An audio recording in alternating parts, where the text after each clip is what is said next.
Hello, it's Stephen and Juliet Trafton from Living Letters. Thanks for joining us today. This is our third episode of the Becoming Naomi series that we've been shooting. So I encourage you, if you haven't seen the first two, we have them on Facebook and on our YouTube channel. Please check them out. We're going through the book of Ruth through the eyes of Naomi to see, feel, understand, imagine the world from her eyes. So we're taking the text and just shifting it to first person in Naomi's eyes. So Juliet will perform the passage, and then we'll talk about the new emphasis that arose from seeing it from her point of view. So here we go. Ruth 1, verses 18 through 22. When I realized that Ruth was determined to go with me, I stopped trying to dissuade her. So the two of us journeyed together until we arrived in Bethlehem. And when we entered Bethlehem, the whole village was excited about our arrival. And the women of the village said, "Can this be Naomi?" But I replied to them, "Don't call me Naomi. Call me Mara, because the Sovereign One has treated me very harshly.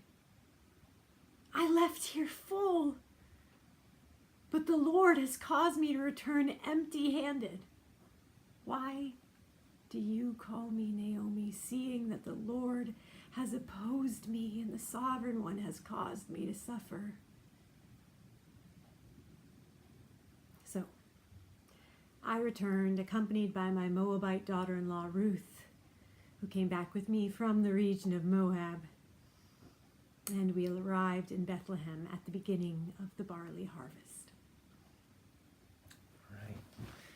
So, what do we learn from Naomi's point of view? She's ticked. I mean, her loss is really, still has quite a sting on her life. I get that she's still mad at Ruth for choosing to come this way. She calls herself empty-handed. Because she thinks of her life only in terms of her family, her sons, and her husband. And now that they're gone, even though this woman who's dedicated to be with her, she counts her as nothing. She still says, "I'm empty."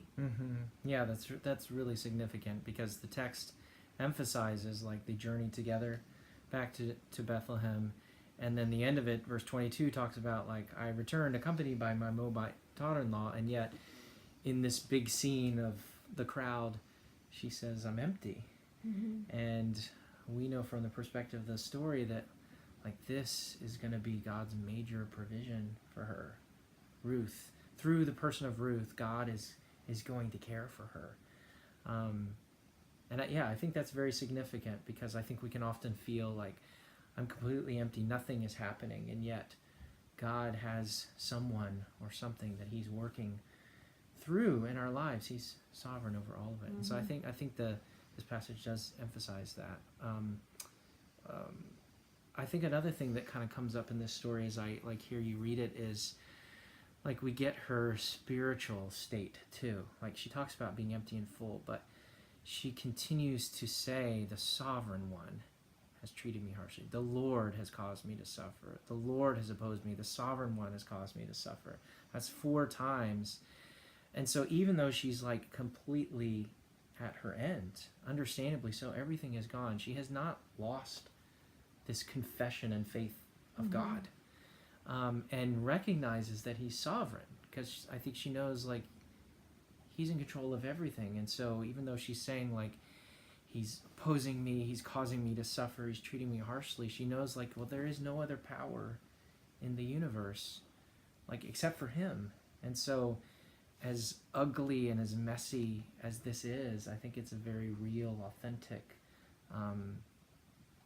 display of faith, continuing to hold on to faith and recognizing that God is sovereign even though everything is lost.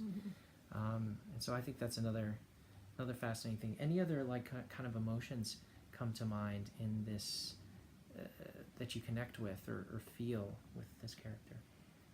I feel her pride in what she had, to have somebody to challenge somebody to say, "Why are you calling me by the same title from this life of fullness that I had. How can you look at me and still use that same title? That was God's provision. That was God's fullness. This, what you see before you, is not that. I am empty. I have nothing left. Don't dishonor what I had by calling me by the same name now. Just she's indignant. And then she even goes further. She doesn't just give them instructions on what to call her. She challenges them and says, why would you even? Why would you call me by that name? Seeing the shambles my life are in. I mean, that shows strength, it shows pride, it shows indignation. Again, just the complete reality of her situation. Yeah, she's being so realistic. She's not letting anyone kind of try to make this look better than it is. It's awful.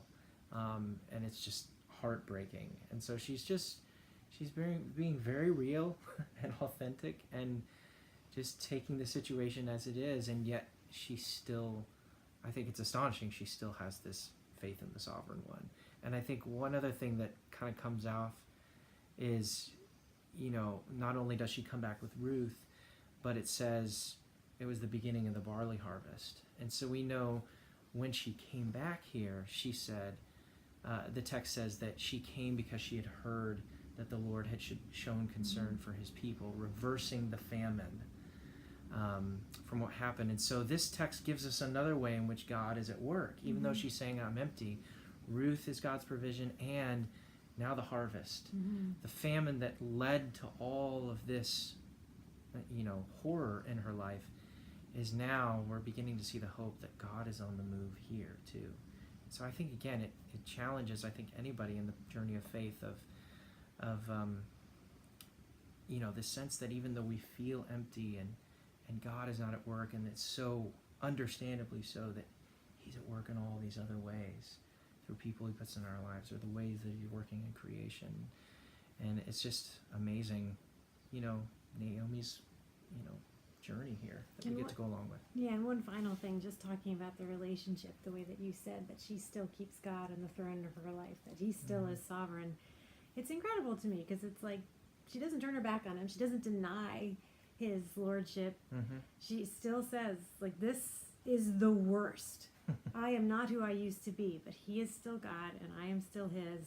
That relationship hasn't changed, just the circumstances that I may be experiencing have, but that doesn't change the relationship.